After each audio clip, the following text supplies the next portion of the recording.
Ever catch yourself kind of missing that feeling, that childlike wonder, that hunger for new ideas and big questions? Oh, absolutely. Well, get ready to tap back into that because today's deep dive is all about rekindling that spark. Love it. We're diving into a book called Dinner for the Mind: 100 Questions to Spark Your Curiosity. Okay.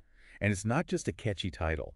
This book is literally packed with questions designed to get those mental gears turning. And it's not just about the questions themselves, right? It's about tapping into something much deeper. It's like this innate human desire we all have to connect and reflect and understand, like, ourselves and the world around us a little bit better. It's by Christine Michaelis and Nicolo Turi. hmm And they actually built this book based on their previous work, which was called Breakfast for the Mind. Clearly onto something with this whole food for thought theme. Right. Yeah, I'm really liking it. I like it. So what I find fascinating is that Dinner for the Mind, it seems like it goes beyond just sparking conversations.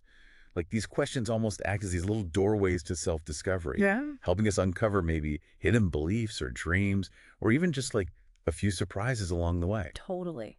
Okay, so I am so ready to open some of these doors. Let's do it. Instead of listing all 100 questions, we've handpicked a few that we thought really showcased the incredible range and depth this book offers. Yeah, diving into the specifics is going to help a lot more than just like conceptually talking about it. Exactly, so buckle up, listeners. First up, we have this question. Which one word describes you best and why? Okay, so this might seem like a quick word association game at first, Right. but it gets a lot deeper than that. This question kind of pushes you to move beyond just like surface level labels and really identify those core values that are driving your actions and choices. What defines you, like at your very essence? It's like creating your own personal mission statement, but boiling it down to just one single powerful word. Precisely. And from that introspective place, the book shifts gears a little bit and asks this: what is the most important object in your life and why? Ooh, that one really makes you think about your priorities For sure. because we all have those possessions that hold so much meaning. Right. Whether it's a, family heirloom or even something as simple as like a worn out book. Absolutely. It reveals what we cherish and what we cling to, and ultimately what we find truly significant in, the noise of our everyday life. And speaking of things that resonate deeply, this next question is a classic for a reason. Yeah. If you could have one superpower, which one would it be and why? Yes. The hypothetical superpower, always a crowd pleaser. Right. But honestly, don't be fooled by the playful nature of it.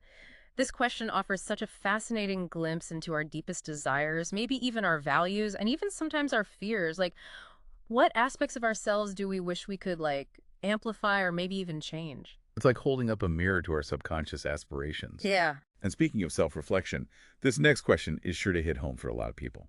Is there something you haven't done in your life that you wish you would have? Ooh. Yeah. Now, this one encourages us to examine the path that we've taken, but not with a sense of regret, Okay. but with a sense of honest reflection. I like that. Are there roads not taken that maybe still call to us? And what's stopping us from exploring those paths, like now? It's a powerful reminder that it's never too late to chase those dreams or try something new. Totally. But hold on, folks, because we're about to take a sharp turn into the philosophical lane with this next one. Do you think we are bodies that think there is a soul, or are we a soul within a body? Oh, Whoa. I know, right? now we're talking. Deep thoughts. That's going deep. We're diving into the age-old mind-body debate. This question challenges our very understanding of consciousness, of existence itself. Are we simply physical beings, or is there something more, something intangible that defines who we are? It's enough to make your head spin. But, amidst all this deep thinking, it's important to find moments of gratitude, too. Oh, for sure. And that's where this next question comes in. What are you grateful for today? Ah, yes. A simple yet profound question that reminds us to appreciate the often overlooked beauty and blessings in our lives. Just shifting our focus to gratitude, even for a moment, can have such a profound impact on our well-being. Like hitting the reset button on our perspective a little bit. Totally. It recalibrates our focus from what we lack to what we have, fostering a sense of contentment and appreciation for, just the present moment. So we've got self-reflection, values, hypothetical superpowers, life choices, even some existential pondering all packed into these really carefully crafted questions. It's a lot. It is a lot. But what is it about these particular questions that makes them such effective conversation starters? especially in a setting like a dinner party. I think a big part of it is that they're so open-ended.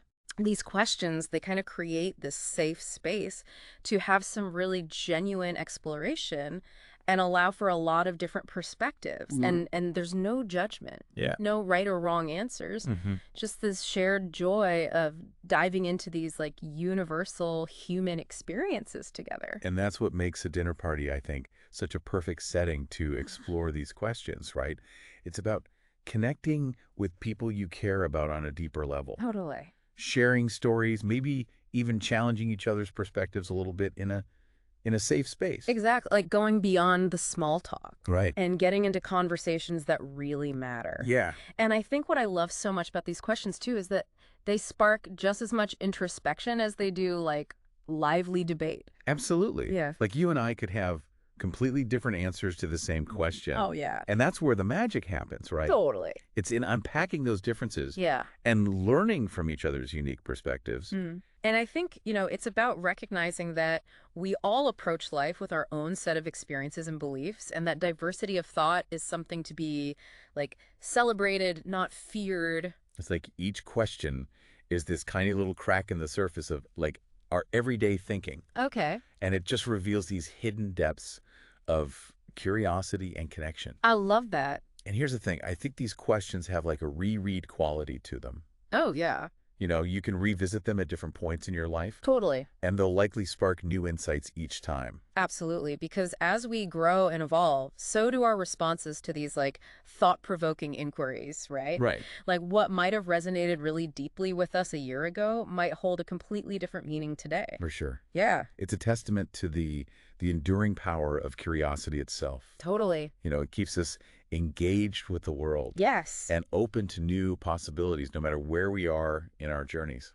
And let's not forget the critical thinking aspect. Ooh, good point. These questions kind of nudge us to like examine our beliefs and our assumptions and the why behind, our thoughts and our actions. It's not just about like what is the answer to the question, but it's the mental workout that we get in the process of figuring it out. Yeah, it's like we're flexing those curiosity muscles. Yes. Becoming more aware of our own biases and more open to alternative viewpoints, So true. which I think brings us to a really crucial point about these questions. Yeah.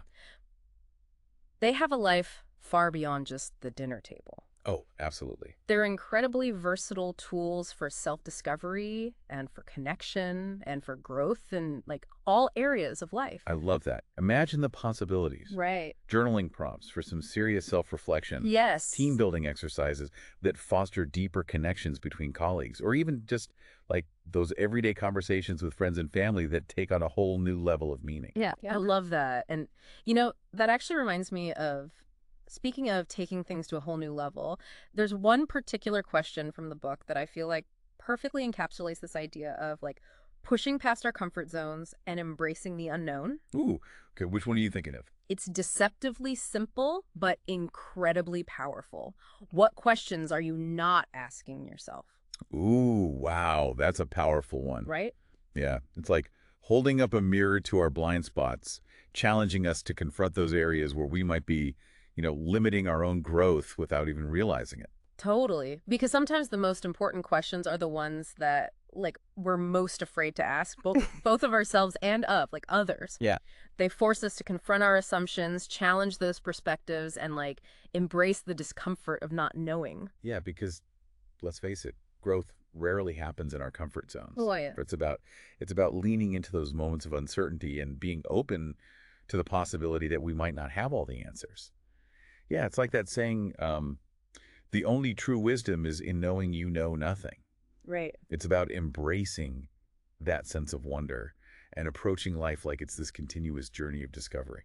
Yeah, and that's exactly the kind of mindset this book, I think, encourages in us, right? It's not about having all the answers. Yeah. It's about cultivating the courage and curiosity to keep asking questions, even the uncomfortable ones. Because sometimes those uncomfortable questions, I think, those are the ones that lead to the most profound breakthroughs Totally. and those unexpected connections. Yeah, for sure. It's like we're all like students in this grand classroom of life, just constantly learning and evolving through the power of inquiry. And just imagine, like, if we could bring that spirit of inquiry into our everyday interactions, Oh, totally. like it could totally transform the way we communicate, the way we connect, For and sure. ultimately the way we experience, the world around us. Yeah, like we're breaking free from these prescripted roles Right. and embracing that beautiful messiness of authentic human connection. Yeah, and recognizing that the most meaningful conversations, oftentimes they come from a place of like genuine curiosity Yeah. and a willingness to be surprised by what we discover in ourselves and in others. So, to our listeners out there, grab a copy of Dinner for the Mind, gather your friends, your family, your colleagues, and Yes. give yourselves the gift of a truly engaging conversation. Have a dinner party. Don't be afraid to dive into those thought-provoking questions. Explore different perspectives. What do you have to lose? Exactly. And maybe even uncover a few hidden truths about yourselves along the way. And remember that final lingering question. What questions are you not asking yourself? Ooh. It might just be the key to unlocking your next big breakthrough. Or deepening a cherished connection. Love it. This has been a truly inspiring deep dive, and we can't wait to see where your own curiosity leads you. Until next time, happy exploring.